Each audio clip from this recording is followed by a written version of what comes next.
Saudara-saudari yang terkasih, dalam kasanah iman Katolik ada yang disebut dengan discernment of spirit, yang dikembangkan oleh Santo Ignatius Loyola, yaitu diskresi atau pembedaan roh sebagai bentuk latihan rohani untuk mencermati macam-macam gerakan batin, seperti dorongan, keinginan, perasaan, pikiran, gagasan. Dalam mengenal kehendak Allah untuk dirinya, agar dengan sukarela dan sukacita mengarahkan diri pada Allah dan menyesuaikan diri pada kehendak Allah.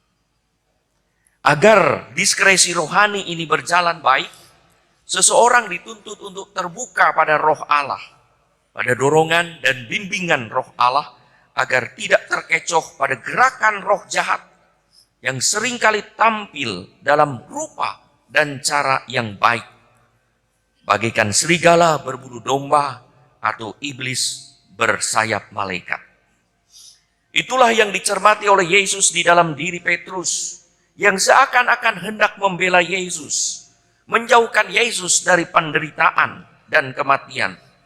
Padahal dengan begitu pikiran Petrus tak sesuai dengan pikiran Allah. Apa yang diungkapkan Petrus tidak sejalan dengan kehendak Allah, dan apa yang menjadi keyakinan Petrus saat itu menghalang-halangi rencana Allah, hingga Petrus pun dihardik oleh Yesus, enyahlah iblis. Saudara-saudari yang terkasih, ada banyak peristiwa kadang-kadang kita mengalami ditipu oleh orang-orang dengan cara-cara yang sangat baik, karena kita tergiur dengan penampilan yang indah dan menarik. Alkisah seorang bendahara pengurus yayasan sosial diminta pinjaman uang oleh temannya.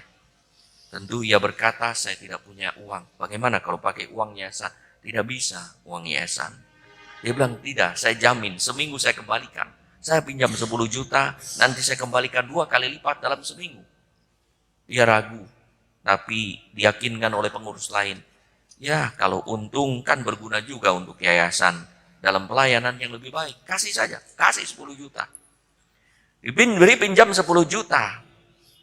Dan seminggu kemudian temannya datang memang mengembalikan 20 juta. Untung 10 juta, lumayan ya. Wah, luar biasa. Bulan berikutnya datang lagi, pinjam lagi. Bagaimana kalau saya pinjam 15 juta? Aduh, tidak, kan kemarin sudah pinjam. Nanti saya balikan lagi 30 juta. Seminggu. Betul, dalam seminggu kembali lagi 30 juta, lumayan. Untung 10 juta, untung 15 juta, jadi untung 25 juta. Lalu bulan berikutnya datang lagi, dia meminjam lagi. Bagaimana sekarang 25 juta, ini saya kesempatan ada modal yang baik untuk dikembangkan. Saya kembalikan 50 juta, aduh ragu-ragu mulai dia. Tapi akhirnya dia kasih pinjam juga. Dan seminggu kemudian betul datang mengembalikan 50 juta. Hebat, luar biasa. Maka keuntungan hari saat 3 bulan sudah 50 juta tanpa kerja. Dan uangnya dimasukkan ke yayasan, tidak dikorupsi, tapi untuk pelayanan. Dia bilang, nah berguna juga untuk pelayanan. Bulan berikutnya datang lagi. Ini ada proyek besar, saya pinjam 200 juta. Aduh, dia ragu-ragu. Ini godaan apa? Tapi dia pikir, oh bagus juga ya. Kalau dikembalikan 400 juta bisa untuk biaya renovasi. Ada bangunan-bangunan yang harus direnovasi. Akhirnya diberi. 2 minggu kemudian temannya tidak datang. Dan akhirnya hilang seterusnya.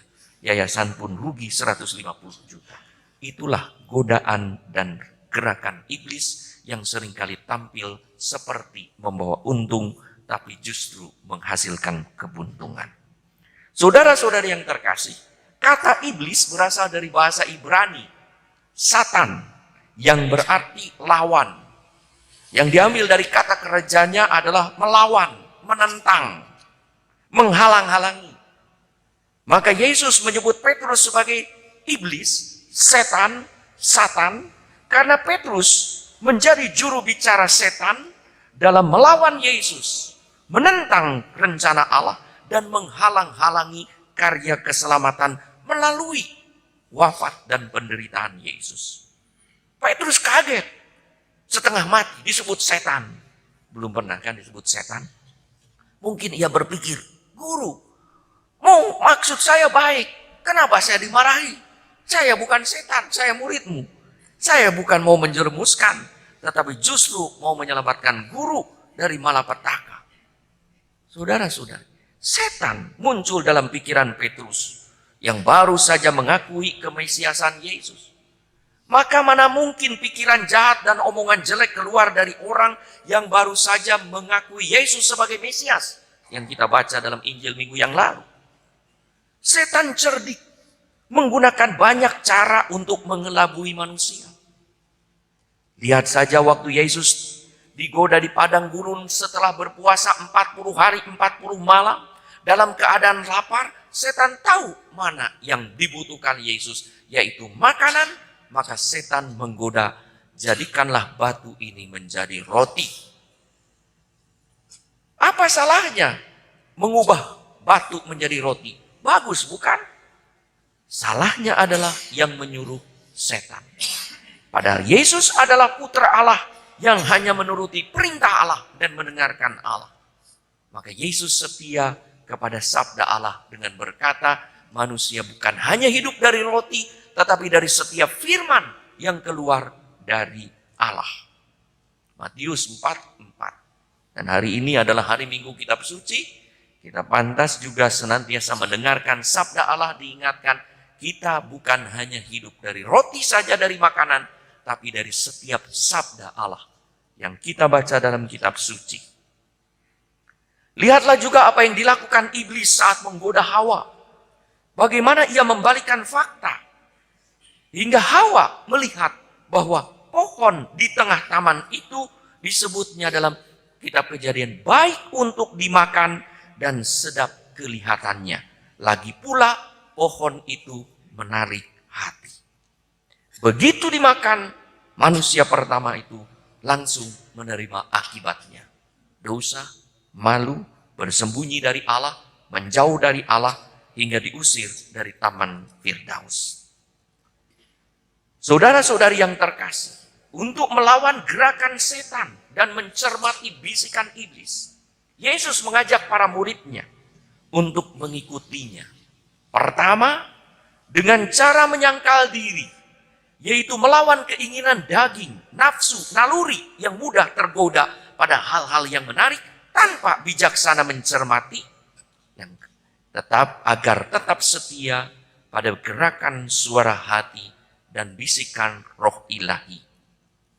Serta kedua dengan cara memanggul salib, yaitu dengan sukarela dan sukacita, menjalani kesusahan, bahkan penderitaan sebagai konsekuensi melaksanakan kehendak Allah. Setia pada sabda Allah, mengikuti nilai-nilai Injil. Penyangkalan diri dan pemanggulan salib itu terungkap dalam hidup Yeremia dalam bacaan pertama yang kita dengarkan. Engkau membujuk aku Tuhan, dan aku mengikuti bujukanmu. Itulah mendengarkan suara Allah. Bukan mendengarkan bisikan dan bujukan iblis. Saudara-saudari yang terkasih, semua yang baik itu semua yang berasal dari Allah itu baik. Tetapi semua yang tampak baik belum tentu berasal dari Allah. Semua hal-hal yang menghalang-halangi kehendak Allah dan segala cara yang menentang rencana Allah, sekalipun tampak baik dan menarik, berasal dari iblis. Semua orang yang menentang Allah, tak sesuai dengan kehendak Allah, adalah iblis, walau tampil dalam rupa dan cara yang baik. Maka kadang-kadang kita mendengar juga orang yang marah karena mau menyesatkan atau telah menjerumuskan. Dasar iblis, pergi. Karena melawan, menentang, menjerumuskan bisikan-bisikan. Sekarang kan berbanyak ya, tawaran-tawaran, ribuan lewat media sosial, lewat email, janji warisan, janji sumbangan, lalu lewat WA, janji investasi, macam-macam godaan. Ada juga baru-baru ini orang berkata, ada emas 1 gram sekian ribu di bawah harga, membeli. Mana mungkin Ada zaman sekarang ini tanpa usaha orang langsung untung luar biasa. Godaan iblis. Begitu membeli langsung tergoda dan ternyata ditipu. Dan itulah berbagai gerakan-gerakan itu. Semua orang yang menentang Allah tak sesuai dengan kehendak Allah adalah iblis. Walaupun tampil dalam rupa dan cara yang baik. Maka untuk mengatasinya kita diajak untuk membedakan gerakan batin dan bisikan roh. Mana yang baik dan mana yang jahat. Ibarat membedakan lalang dari gandum. Mana yang gandum, mana yang lalang. Kadang-kadang tidak kelihatan bedanya. Tetapi justru kita mohon bantuan Tuhan untuk mampu membedakannya. Caranya kata Yesus, menyangkal diri. Jangan mengikuti keinginan daging, nafsu dan naluri. Cermati dengan bijaksana. Dan memanggul salib. Mungkin ingin, mungkin mau, tapi kita ingin mewujudkan apa yang dikehendaki Tuhan, mengikuti nilai-nilai, mewujudkan nilai-nilai Injili dan mengikuti sabda Allah. Serta mengikuti Yesus.